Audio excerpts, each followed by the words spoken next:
Allow me to introduce myself. Who knows what dastardly crime he might perpetrate next? He's a very clever arch criminal who must be put away. Another innocent victim I of don't know. suicidal maniac.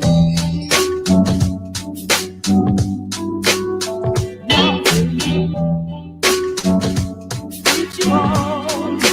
I don't know.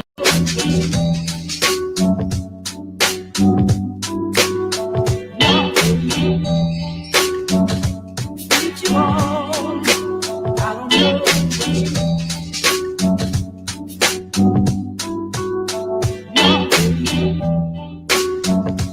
What you want? I don't know.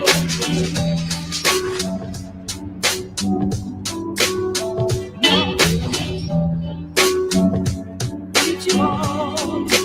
I don't know. But I'm so love you, baby. All right, all right. Hey, peace and love. If you could hear me, just press the number one. Press the number one if you could hear me. Let me know that you guys could hear me. I'm not going to be doing a long live stream today. But I want to say, Billy Carson, you have a new lawyer. His name is Brother Garfield. You know, I'm watching Billy yesterday, right? And I want to say that a lot of things have been said about him and information, and there's a proper way to go about it. All right. If there's a problem with the Bible, that's what I've always talked about as far as I'm concerned. I'll tell you what's wrong with the Bible. So, Billy, today, I'm going to be a judge. I'm going to be a jury. I'm going to be that guy. All right. Everybody's coming at you right now. They're coming for your neck, brother. They're coming for your neck. They're coming for your neck hard. And one of the things that's wrong with how you approach all these people, my brother, is this is one of the things that people laugh at. I'm going to show you right now. I'm going to show you what people laugh at. I'm going to share my screen. I'm not going to be long. I'm probably be here for like 45 minutes. I'll probably start going live on Mondays again, depending on how everything works out with my schedule. But I want you guys to take a look at this. This is Billy Carson. And look at what he writes right here. Let me pause this for a second. Billy Carson exposes fake debate. He exposes the fake debate. And I want you guys to listen to what he's saying originally, right, on this video. And I'm going to play a clip after and all that stuff. All right. Let me do this. Oh, where are my banners? Where are my banners? Hold on 1 second. Okay, here we go. So here's one banner that I want to show for your use. All right. Now, and of course, if anybody wants to join the conversation, I have no problem with anybody jumping on YouTube and telling me they want to talk about this. But today I'm gonna be your lawyer. I'm gonna be your lawyer. Because I think anyone with any common sense knows, you see, with a Christian, they think they're right. With a Hebrew Israelite, they think they're right. With a Kemexian, Egyptomaniac, they think they're right. Jabari and his followers, they think they're right. Everybody think that they're right. All right. Now watch this. Yeah, I just saw it 38 minutes ago. Thank you, Alton. The issue here for Billy is this. You have to be the one that come out and say, hey, you know what? I was wrong about X, Y, and Z. You gotta atone. You gotta atone for the lie. You can't keep the lie going. So what he's trying to tell us with this name that the debate was fake. This is what Billy Carson is trying to tell people now. The debate is fake. The debate is fake. Now, if Billy is serious and he really wants to come at Christians or attack the veracity of the book And let me say it again, the veracity of the book, and say, hey, it's not the word of God. There's many of scriptures he could have pulled out. I told you, Billy, I could be your lawyer, man. I texted you yesterday, you didn't text me back. And I know you read the text. Now, I'm going to play one video at a time. This is what happened now. What you're trying to do is what's called damage control. You don't need damage control because Christians are a forgiving people. They just don't want you to talk bad about their religion or their belief. You see, I don't talk bad about the church because I know what the church has done for me personally. Not talking about being saved by Jesus Christ and all that stuff, but just what they've done as a tradition for Black Americans or African Americans or Black Jamaicans in general. What they have done is everything that has gone in slavery and the improvements in people's lives, the Black church is always at the root of it. You got to give them their props. But as far as a religion, that's somebody's personal belief. I can't fight with you which God you worship.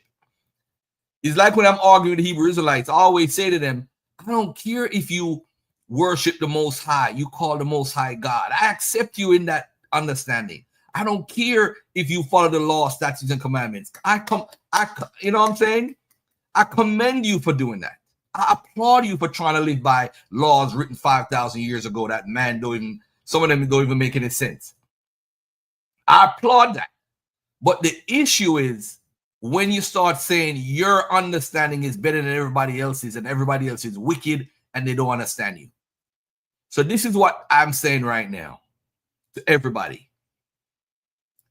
First, to have a conversation in anywhere, whether I'm on Bereen, whether I'm on YouTube, whether I'm on Clubhouse, you have to only dialogue with people that's one, willing to accept that they're wrong. If this person, they won't accept that they're wrong, you need to end the conversation immediately. Because it's useless. It's all about egos at this point. The next thing is, Billy, you have to go live and say all the things that they said. Guys were right. And sometimes we got to grow. We got to evolve. Use the word evolve. They like that word. It means you have grown.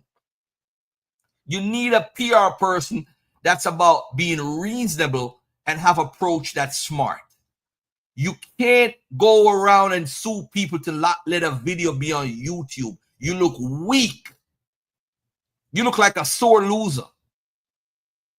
You know many people have called Bereen behind the scenes and say, why you got Garfield on my channel? Because I be beating these dudes up. They sick of me. Oh, he don't even believe what I believe. Just to not let the information that Garfield is saying come out in public. Because it's embarrassing to what they hold to. Look at all these One West guys. You ever see all these One West guys, Mika? You ever see them making videos about me? A bunch of them say, oh, I got to beat God. They are terrified of me. I don't mean to go to the ego talk. They are terrified of Garfield. They hate me. That damn cat. They hate the cat. But if I have a dialogue and I'm wrong, I'm willing to say I am wrong. I stand corrected. I need to research that some more. This is all Billy should have said that night. This is all he should have said. It should be like, I need to research this some more, or I stand corrected. I'm wrong. That's it. You would win. You would have won over so many Christians. They'd be like, yo, this guy got over 1 million subscribers. I gotta start watching this dude, man. At least he's wrong. But you see, when you come off, look at Garfield's shift from 5, 6, 10 years ago. Bro, I used to go in on the Bible hard body, yo. Ain't nobody going on the Bible better than me. I used to say Jesus don't exist. 12 years ago, I was running around saying Jesus don't exist. And all this stuff. Now I had to stop being a hypocrite. And I got to give a shout out to Divine Prospect, because he's the one that pointed out my hypocrisy. He pointed it out. And I have to acknowledge when somebody pointed out me in my ignorance and in my hypocrisy. And I admitted I was wrong. But Billy, I'm telling you, bro, stop suing people. Stop doing all this nonsense because you look like you're trying to scare like the information. You don't want your main core audience to hear what's going on. Now, let me just play this video, this clip here, which is from What Do You Mean web page. And this is just sad. This is just extremely sad. Why are you doing this? For what purpose? I'm gonna play the video that Faithful to God made about me one day when I made an error. I don't even know if I'm wrong or right on the issue, but even if he points out that I'm wrong, what's the big deal? We don't know everything. I'm human.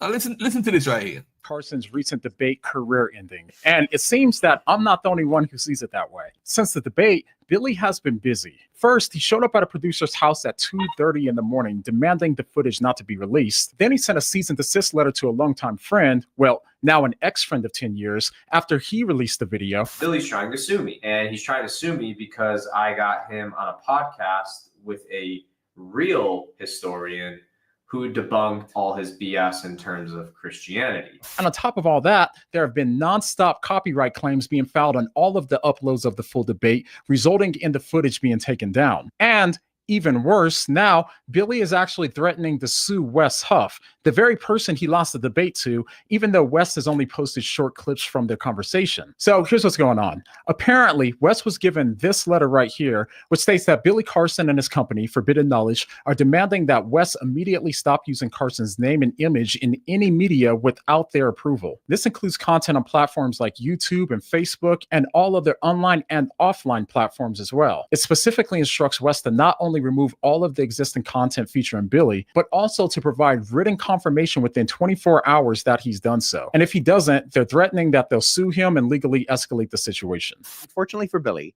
agreeing to a debate, losing that debate, and feeling embarrassed about that loss does not constitute legitimate grounds to litigate. And so Wes responded to the letter by making Billy this offer. Billy, I will agree to all the terms and conditions of the cease and desist letter that you have sent me if you agree to run it back, sit down with me in person, and have another discussion.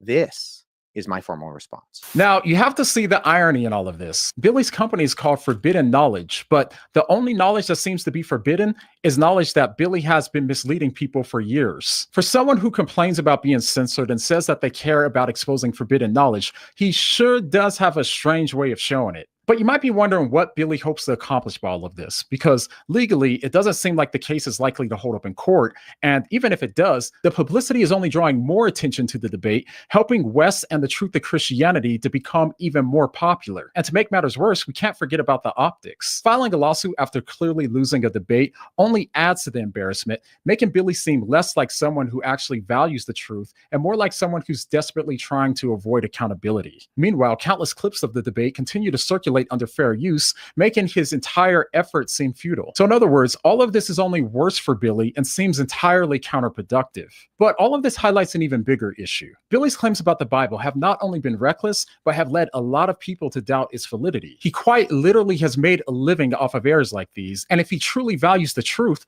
then he should be happy for the correction so that way he can take steps to ensure that he doesn't mislead his audience. But instead, the way that he's been handling this has only made it harder to take him seriously. Personally, if I were a Billy fan, all of this would be a massive wake-up call for me. If the claims that he made in the debate can be so easily dismantled, then what else might he be wrong about? Truth should matter to you, and it should also matter to Billy. So if all of that being said, are you an ex-Billy fan? If so, let me know what changed your mind down below in the comments, and hit the like button on the way out so that way more people can see this. And if you want to learn more about what happened in the debate, then go ahead and check out this video where I break down Billy's claims and show you what Billy seems to be working so hard to suppress. All right? See you guys next time.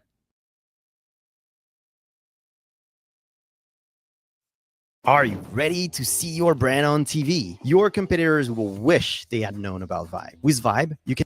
Now, that's interesting. So I go, did you know you don't...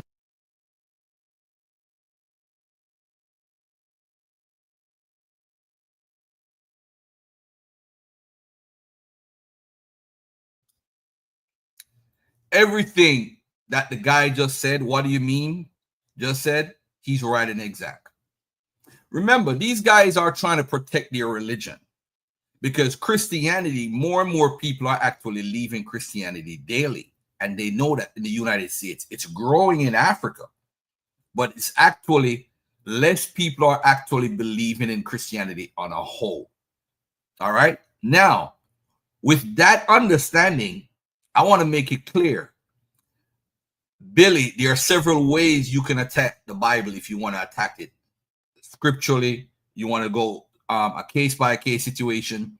I'm gonna give a quick example. Matthew 2 versus Luke 2. When was Jesus born? That's controversial because in Luke it says he was born while Quirinius was governor. Quirinius was governor 6 AD. And in the Matthew it says he was born when Herod was alive. And he died, Herod died 2 years after he was born. So that means, and Herod died 4 BC. That means Jesus more than likely was born 6 BC. So between 6 BC and 6 AD is 12 years. That's a problem. Scholars have admitted that this is a problem. If you want to go at the Bible, that's one thing you could bring up. Another thing you could bring up is Acts chapter 1, verses 3 to 9, and Luke 24:51. When does Jesus ascend to heaven? Does he ascend to heaven the day he was resurrected? Or as Acts says, he was on earth for 40 years. So, for 40 days. So for 40 days, did he ascend to heaven after 40 days? Or did he ascend to heaven the same day he was resurrected? And guess what? The same person that wrote Luke wrote Acts, supposedly, according to the scholarship. That's a problem. How could the same person tell the same story and have different time periods of when Jesus ascended to heaven? I know the bottom line is the story saying he ascended to heaven. I don't believe that, but the believers of the Bible believe that. That's a problem. Third thing that you could bring up is prophecy. We could look at Jeremiah, Ezekiel, Isaiah, and Daniel and point out about prophecy. Did Nebuchadnezzar actually destroy Egypt as far as what the prophet said he prophesied? Did the Medes defeat Babylon as Isaiah and Jeremiah prophesied? It seems like Daniel was trying to fulfill prophecy by writing about Darius the Mede, who never existed.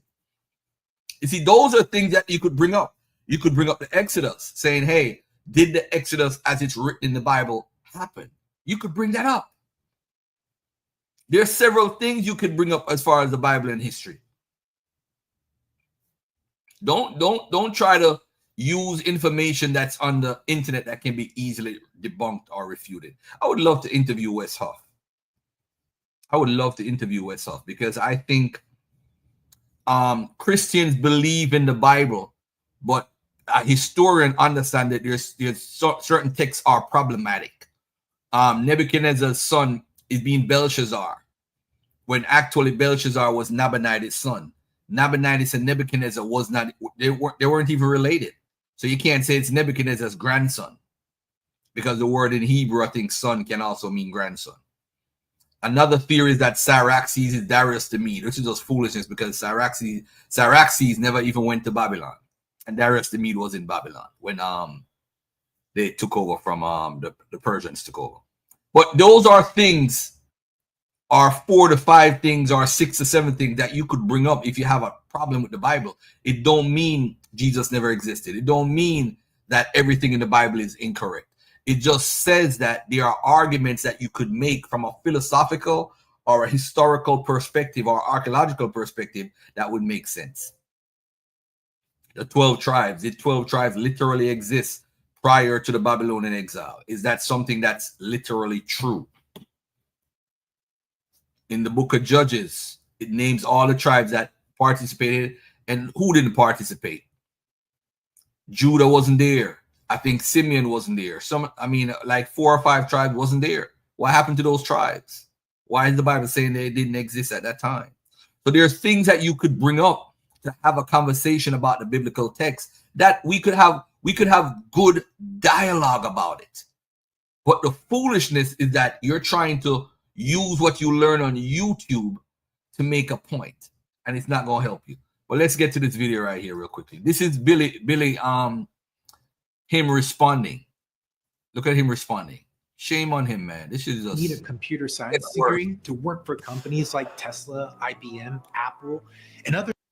Everything that he just said in his 3-hour live stream the other night is a manifestation of fear and anger and a desire to control the narrative.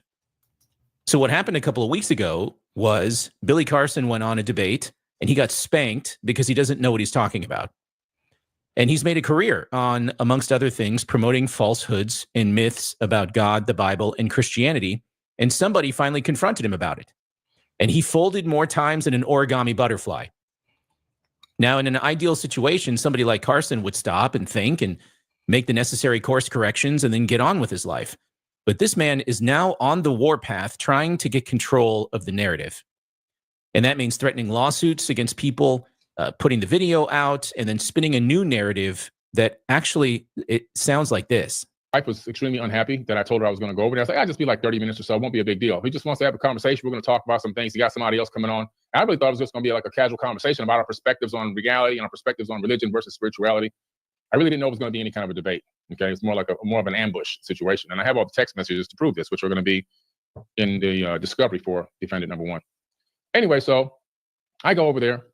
I'm a little gassed, but whatever. I'm just happy to be involved in anything at this point. I sit down, get mic'd up and everything else. I get myself some water. I give him that warning about my coughing so that he knows, like,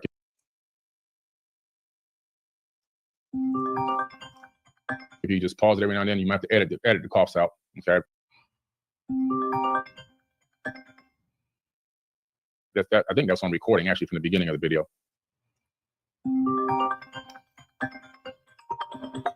They probably edited that out already, whatever. So what Carson is trying to say is he was deathly ill. He almost died just prior to jumping onto the debate because he was sick with pneumonia. And he was recuperating and then just decided to get out of the house. He got an invite to jump onto his friend's podcast, thinking that it was just going to be an easy conversation. Now, at this point, I don't doubt any of that. I'm sure that all that happened the way that he's saying it. But watch what he says happened next. And then he brings on this guy on the screen, defendant number 2. So defendant number 2 comes on the screen. I have no idea who this guy is. I literally have no clue who this guy is. It's Wes Huff. He's talking about Wes Huff, who absolutely destroyed Carson by just doing a couple of things, simply asking a couple of leading questions and then providing solid rebuttal. He let Carson speak. He let him defend himself. He was gracious. But he also held his feet to the fire and didn't let him get away with his false claims, which is what Carson is used to. Carson is used to surrounding himself with people who do not challenge him. And that's what this is really all about. I don't know his name. I don't know who he is. I don't recognize him from anywhere. Some Joe Schmo off the street. I have no clue who this guy is. But whatever. He seemed like a nice gentleman. I thought we were going to have a really nice conversation. Now, this whole time, I'm thinking this is just going to be a conversational-based thing. Not a big deal. I don't got to stress my brain. I don't got to think too hard. We're just talking. And then Mark. It was a conversational thing. They were having a conversation where Huff asked questions and let Carson speak. And then Huff said some more things. That's a conversational thing. Gets this guy on the live feed, and he says, "Hey, we're gonna have a little debate." I'm like, "A debate?" He's like, "Yeah, we're gonna talk about this your perspective of religion and stuff and so on, whatever." And I'm like, "Huh?" I'm like, "Okay, whatever." And so now in a debate, the way that this works, I've been in debates before, real debates. Okay, like from school, the debate club. I understand what a real debate actually is because I've actually been in actual real debates. I understand what an actual debate is too. Just in case we're all keeping track of who's who. There's a moderator, a person that moderates. The moderator, him or herself, does not interfere with the conversation. They don't interfere, you see? They don't commandeer the conversation. And the moderator is there to allow both parties to actually get a chance to talk and get their point across. But that's not what happened. What happened was, as we opened this up, the moderator asked the first question, not the defendant number 2. Okay. Now that's interesting. So I go, okay, this is from the jump. I'm like, well, that's kind of strange. If this is a debate, then it's supposed to be a little bit more organized. I said, well, maybe he doesn't have the etiquette of knowing debates like I do because I've been in real debates and so whatever. I didn't think. What's odd about this explanation is he's talking about formal debates. That's what he's reaching for. And if you're a regular on my channel, then you know I've talked about the formats for formal debates. But you should also know that there are informal debates. You know, people use the word debate simply to refer to substantive disagreement, which It's why you'll see a news clip of two people debating, like on Piers Morgan or something, when in actuality, they're not participating in formal debate. They're just disagreeing over something of substance. So here's what's odd. Carson wants to say that the moderator should not have gotten involved, as if this were a formal debate. And then he also wants to say that, oh yeah, he just jumped into the formal debate 2 seconds prior to it actually happening. That would never have happened that way. Formal debaters agree to resolutions weeks to months prior to getting on stage, and they prep hard in order to write out their cases, to further their positions, and to even formulate rebuttals in anticipation of their opponent. Give me 58 seconds, and I'll show you the math to making $50,000 using a new government-sponsored real estate. I mean, that's what a formal debate looks like from start to finish. Clearly, that's not what this was. So then, okay, what's the problem with the moderator tossing a question to Carson and Huff?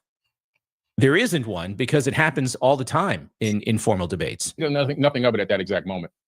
So the first thing he asked me is about the gospel of Jesus' wife. Okay. I think that was the first thing. It might have been the second thing, but it might have been the first thing. Either that or the Sinai Bible question. And I'm like, okay, whatever. So I give my answer about the gospel of Jesus' wife, to what I knew about it. Not even a deep answer, just a very surface answer. I'm just like, whatever, man. I'm just surviving at this moment. And then the gentleman, defendant number 2, he comes back with all this rhetoric about it's a known fake and it's this and that and everything else, and it's no good and it doesn't exist and blah, blah, blah, blah, blah, or it's fake or whatever he's talking about. I'm like, okay. So notice the framing of this, right? Notice how he's framing it. All of this is framing. Carson is trying to control the narrative around what really happened. So instead of saying, well, Huff challenged me with some questions, he immediately says, he said a bunch of rhetoric. So for those of you who have seen the actual exchange, you tell me, is what Huff did by pointing out that Codex Sinaiticus actually does contain the crucifixion account, which directly contradicts Carson's claim, is that just rhetoric? You see what Carson is doing here? Okay, well, let me get my rebuttal in on this fakeness. But I never got a chance to get my rebuttal in because I had something very important to say about that, which I'm going to talk about tonight, about the gospel of Jesus' wife. And I'm going to play a couple of short videos as well, okay? And then the second question, or maybe it was the first, like I said, I can't remember. And again, I was so sick and ill, to be quite honest with you. Maybe I did bumble my words a couple of times with the Sinai Bible or the Barnabas text. It's quite possible. Look, some of y'all think I'm an alien, but I'm really human, okay? I'm a person just like you guys are. And to that effect, and being in that weakened state, which he knew he caught me in one of my most weakest states. He saw how I only weighed 206 pounds at his house. So it was very, very frail and thin. I've gained back now 15 pounds, but at the time I was very thin, just weak. But I'm human. I might have bumbled the Barnabas text for the Sinai text or whatever. It doesn't really matter. What matters is I never got a chance to answer any questions or get my voice heard. That's what really matters. But I'm going to break down the Sinai Bible tonight, and I'm going to break down the gospel of Jesus' wife and some other things tonight as well. I'm going to break them down the way that I wanted to talk on that video, but never got a chance to say anything. You see, this is the problem. You are wrong. You're dead wrong. So he's trying to be wrong and strong being wrong. Poor Billy. Who is in your ears? Who is lying to you? Who is making you feel like you are superior in knowledge? Who is doing this to this guy? I am on your side tonight, Billy. I am your lawyer. I can't defend you if you keep making these crazy mistakes. Oh, man. Double down is correct, bro. That shit is crazy. And then what they did was, they're pretty slick. So every time I had something really important to say or a deep question to ask, defendant number 2 video would just magically disconnect. Boop, he's off again. Oh, man, he's off again. I don't know what happened. The first time it happened, I was like, that's strange, because it didn't happen when he was talking, and his video was very clear and crisp, like almost 4K. Then he comes, he gets back into the live feed, to the whatever app they were using. I'm not sure what kind of app it was. He's back on. He's dialed back in. Now I'm trying to ask my question. I'm getting overridden with other texts, other words from defendant number 1. He's overriding what I'm trying to say, everything I've got to ask. He's talking over me. I'm the person that's supposed to be in this debate. I can't even get a word in. And as soon as I say one thing, the other guy, defendant number 2, he's overriding and talking over me. I'm just sitting there patiently, just quiet, okay. You can see me. I'm just sitting there. So here's Carson's defense in a nutshell. I was being interrupted too much by the moderator, Mark Menard, And every time I wanted to say something powerful, Wes Huff's live feed kept disconnecting. As a matter of fact, he's going to go on to say later in the video that he believes Huff was purposefully disconnecting himself the moment that Carson started to say something important. And also he was deathly ill. Now, this isn't a reaction video, guys. It's not what I want to do in this video. I simply want to point out one or two things here to bear in mind, right? How do we see all of this as Christians playing out in front of our eyes? Okay. What Carson wants to do right now, who, by the way, ironically hosts a podcast called Forbidden Knowledge and is now seeking to suppress the knowledge of his failure in engaging with a real historian. What he's doing now is he's seeking to suppress the truth. Now, that's interesting because the Bible has something to say about that, doesn't it? This sounds an awful lot like Romans chapter 1, right? Take a look at this. For the wrath of God is revealed from heaven against all ungodliness and unrighteousness of men, who by their unrighteousness suppress the truth. For what can be known about God is plain to them because God has shown it to them. For his invisible attributes, namely his eternal power and divine nature, have been clearly perceived ever since the creation of the world in the things that have been made, so they are without excuse. For although they knew God, they did not honor him as God or give thanks to him, but they became futile in their thinking and their foolish hearts were darkened. So at the very least, I mean, it goes on, and I encourage you to take a look at the entire pericope. At the very least, one walks away with a picture here, don't they? When you read this passage and take it seriously, one of the conclusions has to be those who suppress the truth are unrighteous. HoneyBook completely changed how I do business. I'm a photographer and independent business. It's a fact. The reality is there are truths about God. There are truths about his word and how he reveals himself through the scripture and through the person. Now, Billy, I'm not listening to that guy talk about his belief and what he believes and try to convince or convert anybody. The issue is, Billy, you're the star. They're trying to get your followers to join their religion while also playing defense from not trying to let you poison the minds of their fellow believers. So they know the stuff that you're saying is pseudo and wrong. So they'll let Wes Huff challenge you because Wes Huff is a historian and a scholar, but also a Bible believer. So he was coming to defend not only the truth as far as history and archaeology is concerned, but to defend his faith. Billy, you were in a losing situation. You agreed to this based off of the information out there. You can't run out and say now, well, I was ambushed and I'm going to explain the sign. You should be like, you know what, ladies and gentlemen, why are you even still calling it the Sinai Bible? Why are you doing that? It's the Codex Sinaiticus. Why are you calling it the Sinai Bible? What are we doing? His followers are buying it because he has the Brooklyn magic. Anybody wants to jump on the panel and come along with this discussion also is welcome. And that's the problem. He has the Brooklyn magic. You can't take away the Brooklyn magic from him. That's what he has. We could hate on Billy all we want. All I'm saying is there's plenty of stuff, Billy, that you could have brought up that would have defended you as an individual. But what you're doing is you want to be Mr. Right all the time. You don't want to take anybody else's position. You don't want to agree that people are correct. You don't want to admit that you're wrong. So there you go. You're getting what we said, that you're getting what the dog gets. So if you want Garfield to be your lawyer, Mr. Billy Carson, I suggest you return my text and I will give you all the information you need to come and actually give Wes Huff a run for his money. You don't need no damage control. See people having videos, Billy Carson talk about damage control and all that stuff. Bruh, you don't need none of that. All you need is one video stating that I was wrong about these things and I must acknowledge it. And moving forward, I have these other issues with the biblical text. Bring up Matthew 2 versus Luke 2. Acts, the same writer, Luke 24:51. Jeremiah 43:11. Talk about the false prophecies of Jeremiah, Ezekiel, Isaiah, Daniel. There's so much you could bring up about the Bible that you could win. But you're bringing up pseudo stuff. Got to stop bringing up pseudo stuff, bro. That's the problem.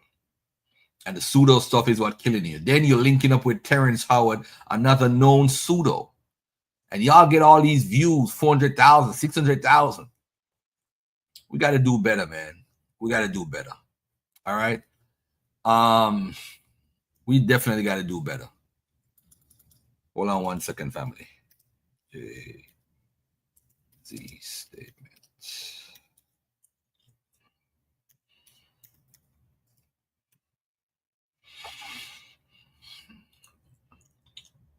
Hold on 1 second, family.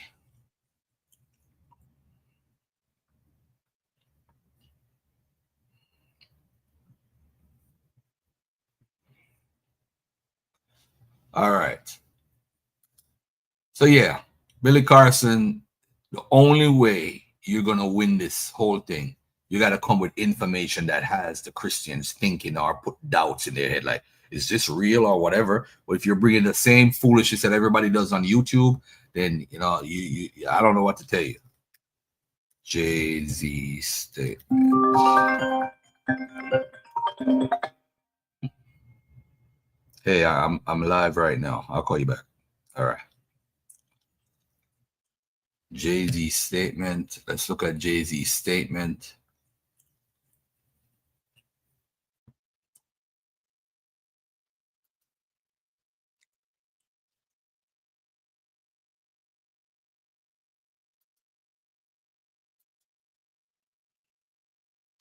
All right. So we're gonna leave out from Billy.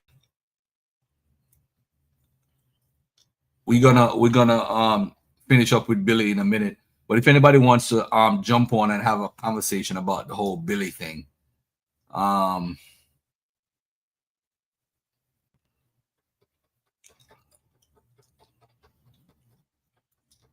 right, so let me share this statement. Jay-Z was accused, for those who don't know, of being at 2,000 VMAs of actually raping someone. And it's an allegation. And I want to make it clear to everybody, I don't know if this is true or not. All I know is this was put out and I'm just putting the information out. Yeah, if he wants to go at the Bible believers, there's several ways and things that you could point out in the history that could definitely side with Billy. But Billy, come on, Billy boy. Come on, Billy boy. Come on, Billy boy. You got to cut it out, man. Come on. Got to cut it out. All right. So this is what's going on. Jay-Z sends blistering memo amid Diddy allegations. Sean Diddy Combs is facing 15 years to life in prison on sex trafficking charges. Jay-Z was accused of raping a minor along with Sean Diddy Combs at an MTV VMAs after party in 2000. According to documents obtained by Fox News Digital, the lawsuit, which was initially filed in October, was refiled Sunday in New York by an anonymous accuser, claiming Jay-Z, whose full name is Sean Carter, raped her while Combs and Celebrity B watched. Initially, the lawsuit stated Combs raped the minor while Celebrity A and Celebrity B watched. Carter was named as Celebrity A in the refiled lawsuit. Jay-Z denied the allegations and accused lawyer Tony Busby of blackmail in a statement made through his Rock Nation banner. My lawyer received a blackmail attempt called a demand letter from a lawyer named Tony Busby. Jay-Z shared in a statement posted on Rock Nation's account what he had calculated was the nature of these allegations and the public scrutiny would make me want to settle. No, sir, it had the opposite effect. It made me want to expose you for the fraud you are in a very public fashion. So no, I will not give you one red penny. Jay-Z continued, these allegations are so heinous in nature that I implore you to file a criminal complaint, not a civil one. Whomever would commit such a crime against a minor should be locked away. Would you not agree? These alleged victims would deserve real justice if that were the case. In a statement provided to Fox News, Diddy's reps once again denied the allegation, saying This amended complaint and the recent extortion lawsuit against Mr. Busby exposes his barrage of lawsuits against Mr. Combs for what they are: shameless publicity stunts designed to extract payments from celebrities who fear having lies spread about them, just as lies have been spread about Mr. Combs. You see, let's go back to Billy Carson for a second. Billy Carson has the ability to sue people. He has that ability. So that's why he's running around filing lawsuits, because he has lawyers on his payroll. So this is why this is going on right now. All right, let me finish reading the statement.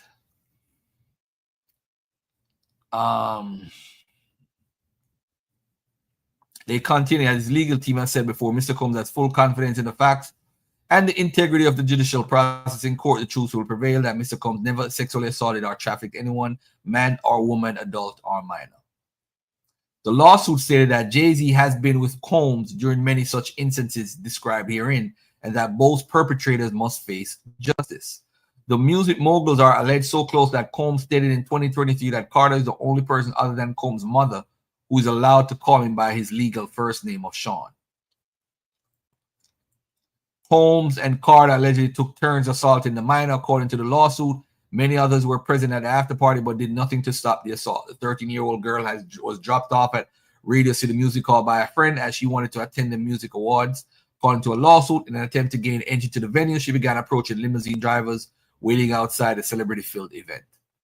One of the limousine drivers she spoke to claimed to work for Diddy.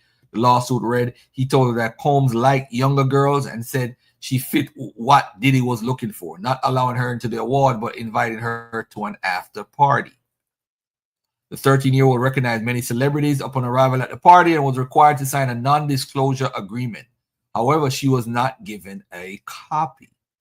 Combs, who would have been 30 years at the time, 30 years, then allegedly attempted to force the girl to perform oral sex on him. He stopped after she hit him in the neck, according to the lawsuit. Representatives for Jay-Z did not immediately respond to Fox News' digital request for comment. Diddy was charged. Let me say this. It's going to be hard to prove this, first of all, because who would be your witness to say this happened or that didn't happen? I think we got to be careful with this type of information.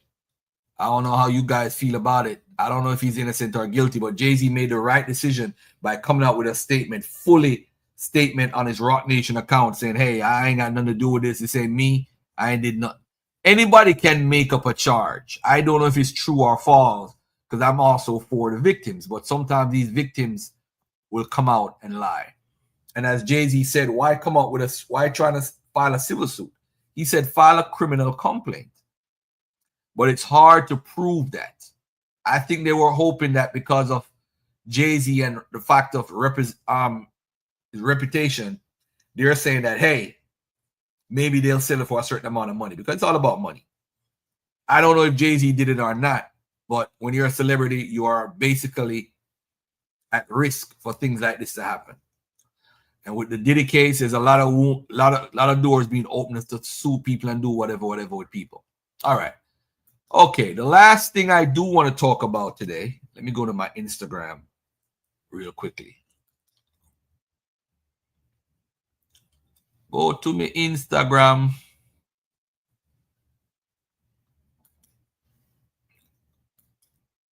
I want to talk about the healthcare CEO suspect that was caught. Why are people celebrating what this guy has done? Look at this right here. Demand for suspect's jacket in CEO case skyrockets online. So people are buying this particular jacket based off of, because the killer, this guy killed a man. The jacket the suspect in the Brian Thompson case wore is in high demand. A Reddit user speculated the suspect jacket was a Sherpa Line 2 picket hooded trucker jacket by Levi's.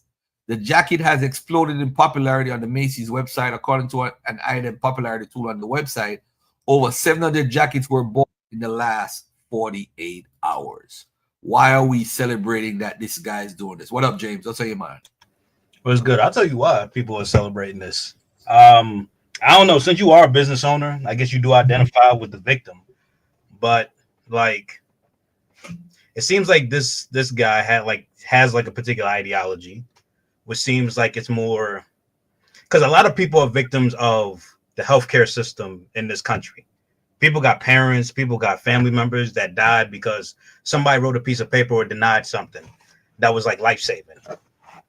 So when you attack the head, and obviously this guy might have only been like the CEO for a certain amount of time, I really don't know, but he represents actually, what is it, the largest healthcare company in the United States. Mm-hmm. So it seems like it's a win in some way. It's like a vindication in some type of way. I understand why people celebrated this. I mean, yeah, you could say like he had a wife and kids. They're gonna be all right because, you know, I'm pretty sure that insurance company is gonna take care of them. But you know, it is what it is. People are suffering and people want some type of resolution because sometimes we just don't get it. So they look in this as a way of vindication. Even if they didn't even get their service even through this company, they see it as some type of vindication. Oh, okay. What's up, Sabia? What up, Garfield? I want to get back to the Billy Carson nonsense because I don't think people understand the levels that he's going through to deflect from the slaughtering that he took. Like, I don't think people understand that. Like, it's good. I don't think people fully understand that. Like, he's doing whatever he can to try to save his image. But dude, you're a liar. And your makeup just didn't work. You went up against you challenged somebody who actually knew the history of the things that you were trying to misconstrue. And now you in damage control, and the damage control looks horrible. Like this crazy, yo. Like when Wanting the Griff goes haywire. Like that's basically what we seen. Yeah, I think with Billy, it's a sad situation. Those basically can't understand. And I've watched debates over and over, and even conversations turn into debates. And it's always the person who is losing, always complaining of what the arrangements were, or I didn't do this, or I didn't do that. But he agreed to have the sit down, then he's on stage lying that he wasn't. Let me show something real quickly too about this whole guy that was caught.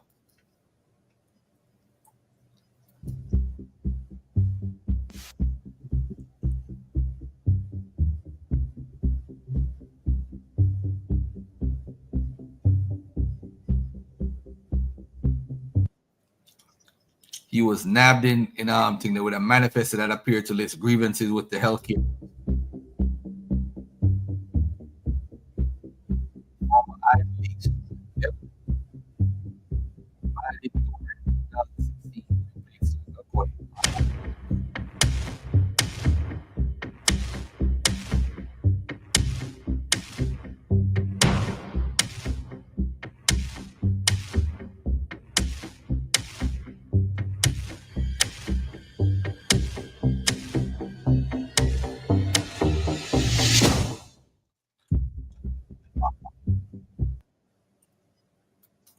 The class of 2016 is truly defined by its inventive, pioneering mentality that accompanies a strong commitment to Gilman tradition. Having great ideas, however, isn't enough to innovate. The class of 2016's inventiveness also stems from its incredible courage to explore the unknown and try new things. Just like we've done these past few years, we'll be exploring the unknown, whether that be attending colleges across the country, traveling the world during gap years, or fulfilling military service in foreign countries. The class of 2016 is truly defined by its inventive, pioneering mentality that accompanies a strong commitment to Gilman tradition. Having great ideas, however, isn't enough to innovate. The class of 2016's inventiveness also stems from its incredible courage to explore the unknown and try new things. Just like we've done. Yep. Yep. Yeah, that's him. That's definitely him. That's definitely him. Understanding that current events may overtake this video, I want to give you my 3 theories about the New York City assassination of United Healthcare CEO Brian Thompson. For those of you new to my feed, my name is Tom Simon, and I'm a Florida licensed private investigator and retired FBI special agent where I served for 26 years. Please consider following my feed for daily true crime content. By way of background, the 50-year-old CEO of United Healthcare was shot from behind 3 times at 6:44 a.m. Wednesday morning while he was walking down the sidewalk from his hotel to the New York Hilton for an investors conference. The killer was calm, cool, and collected. Anyway, let's get to my theories about who might have done this. Theory 1 is that the assassin was pissed off about healthcare. United Healthcare insures 50 million Americans, all of whom should be considered as suspects because the only thing they have in common is an undying hate for United Healthcare. After all, this is a company that recently got caught using AI to deny claims. Bolstering this theory is the news that the shooter apparently engraved or wrote the words "deny, depose, and defend" on the 9mm shell casings found at the scene. Those words are a mantra in the legal departments of health insurers, indicating that they will deny claims, conduct depositions in civil litigation, and defend themselves in court. All of this is to deny your healthcare claim. Now, the problem with this theory is that it doesn't account for the assassin's apparent intel about Brian's location and movement. He's going to a meeting at the Hilton, which is a perfectly nice place to stay. Most people would just assume that Brian would actually be staying at the Hilton and not across the street. This foreknowledge of Brian's location and movement argues that it might have been an inside job. My theory number 2 is a disgruntled ex-employee with an axe to grind against the company. That might explain why the killer was able to have intel about Brian's whereabouts and his pattern of activity to anticipate where he would be. Let's also lump in someone with a personal relationship with Brian into the mix as a subset of that theory. Theory number 3 is the most elaborate one, but it can't be counted out, but it requires a little bit of background. In February this year, Brian and 3 of his top lieutenants at United Healthcare sold $100 million in United Healthcare stock. Now, Brian's share of that was $15 million, and it was the first time he dumped shares since he was a CEO. Why would they do that? Brian and his team had been notified that United Healthcare was under investigation by the U.S. Department of Justice Antitrust Division for non-competitive monopolistic practices. But this investigation was not known to the public at the time that Brian and the others dumped their shares. 2 weeks later, the investigation went public and United Healthcare stock took a dive. This didn't impact Brian and his friends so much because they had just dumped $100 million of their shares back when it was riding high. This is what we call insider trading, and the FBI opened a criminal investigation of Brian and his 3 colleagues. This is something I have some familiarity with, and it's entirely possible that Brian decided to cooperate with the FBI to save his own hide. If so, could that have created a motivation for one of his co-conspirators to have Brian killed to ensure his silence? I recognize that it sounds like a John Grisham novel, but it can't be discounted entirely. And those are my 3 theories. Let's recap. 1, someone pissed off about healthcare. 2, disgruntled employee or personal relationship.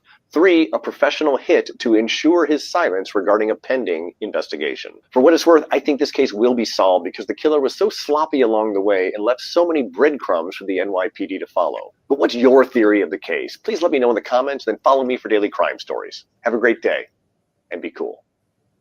Understanding that current events may overtake this video, I want to give you my 3 theories about the New York City assassination of United Healthcare CEO. I did not know that.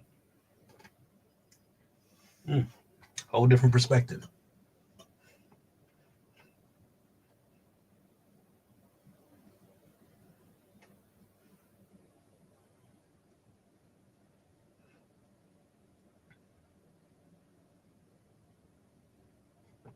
He had to expect to getting caught too.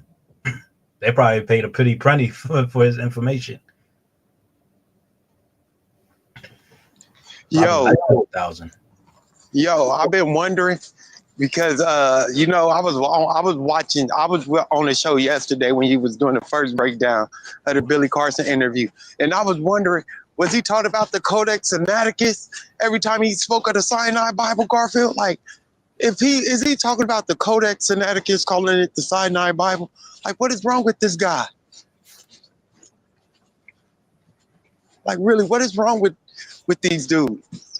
Like, and I don't even want to talk about the dude shooting dude, because that was crazy. The UA that was different. He just, whatever his motivations were, he got caught sitting at a McDonald's, and I'm pretty sure they'll figure it out. Whatever his motivations were. But all right, listen, I'm a jump off the air. I'm not trying to stay on long today, just an hour show. But before we go, I just wanted everybody to say, listen, man, if you're a TikToker and you like to go around and run jokes with people and all that stuff, y'all need to cut it out half the time, yo. Look at this right here. You've been a good boy. Sit on Santa's lap and tell him what you want for Christmas. Man, what the fuck? You want to sit on my lap? Santa's lap and tell him what you want for Christmas. Hey, man, where the fuck y'all coming from with this fuck shit? Oh, damn, bro. Santa! Huh? You're naughty. that's what he get. Playing with that grown man. You're naughty. You're naughty. No, Jay, come on, bro. Come on, man. Santa. Sorry about that, man. You're naughty. You're naughty. You've been a good boy. Sit on Santa's lap and tell him what you want for Christmas. Now he going to jail for Santa's lap and tell him what you want for Christmas. that's the messed up part. Coming from with this fuck shit. Oh, damn, bro. Santa. Huh? You're naughty. Damn, man. You're naughty. You're naughty. You're naughty. You're naughty. No, Jay, come on, bro. Come on, man. Santa. Sorry about that, man. You're naughty. You're naughty. You've been a good. I hope that was staged, because they could just sue him. Nah, I some hope of that that's stuff, staged. I doubt if it was staged, but yeah, A some of prank these gone wrong in a Walmart in TikToks. Hinesdale led to a violent confrontation after a TikToker attempted to flirt with a man's girlfriend. What's up with you? What's up with you? How you doing? What's your name?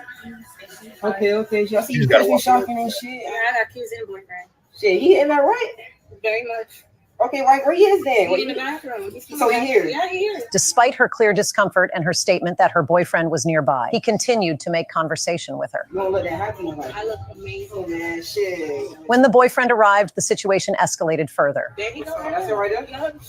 The TikToker thought it would be a funny prank to compliment the woman in front of her boyfriend, but the joke quickly backfired. Oh, shit, bro. I was just trying to Christmas shop with your girl. You feel me? Christmas shop. None of that, bro. But I said she got a fat ass. No, she got to go. It's a prank. The boyfriend forcefully pinned the TikToker against a shelf before shoving him to the ground, then kicking him while down. It's a prank, Oh bro. my God. Okay. Bro, you don't understand it's a prank, bro. Like, how the f*** you...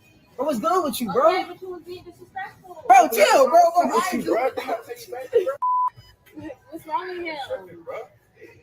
Like, what the hell? Bro, what's up with you recording, bro? This story is developing and we'll bring you updates as they become available. A prank gone wrong in a Walmart. Yep, all this stuff. I'm like, it's crazy, man. Even the Christians getting it. Look at the Christians right here. They in church and they beefing on stage. This is real life, though. Okay. What in the Tyler Perry have and have not is happening here?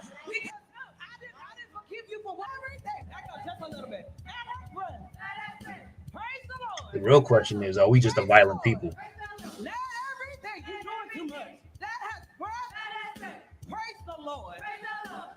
Because the first option you will go to is violence. You doing too much. This is too much. Yes, humans are violent. Yes, humans are violent. But I mean, like us. I mean, us specifically. I don't care about everybody else. I'm talking about us specifically. No, humans. No, I ain't talking about us humans. No. People descended from enslaved Africans. Some people tend to choose violence of the African American diaspora, but that don't mean we're all violent. But yes, humans have a tendency towards violence to solve their problems. It's historical. African American. I'm talking about Black Caribbeans. I'm talking about Black South America. African Americans have historically used violence, no matter where they were on this planet. So all people are violent. It's not always the best option, but sometimes it works. Hey, listen, I'm out of here. I don't plan to stay more than an hour on. Thanks. I talk about me. I don't do violence to anybody. Miss Mika, respectfully. Anyway, peace and love to everybody, man. Shout out to y'all. Peace and love. Thanks for tuning in. I want to say much love and much respect for tuning in. Share the show, like the show. Tell 10 friends about it. I got over 100 people watching. Tell 10 friends about it. Say, hey, check out this Brother Golfy podcast. It's called A Takeover. We taking over. Oh, I forgot to show y'all this too, man. I changed my YouTube picture. But don't pay me no mind. But peace and love to y'all, man. Check me out. I'm on Clubhouse, Garfield brother, and Brother Golfy podcast on TikTok. Check me out. All right. Peace and love. Thanks for the support. And I'm here. Peace. Boom, boom, boom, boom. Bronx, Knicks tonight. New York, stand up. We got Juan Soto, baby. We got Juan Soto. That's why I'm in my orange tonight, because of Juan Soto. See my orange right here? Juan Soto. So I got the orange letters, everything orange. We represent the Mets today. All right, cool. As a matter of fact, you know what? Anybody? Well, don't worry about it. I'm out of here. Peace and love. Much respect, y'all. Family. Peace.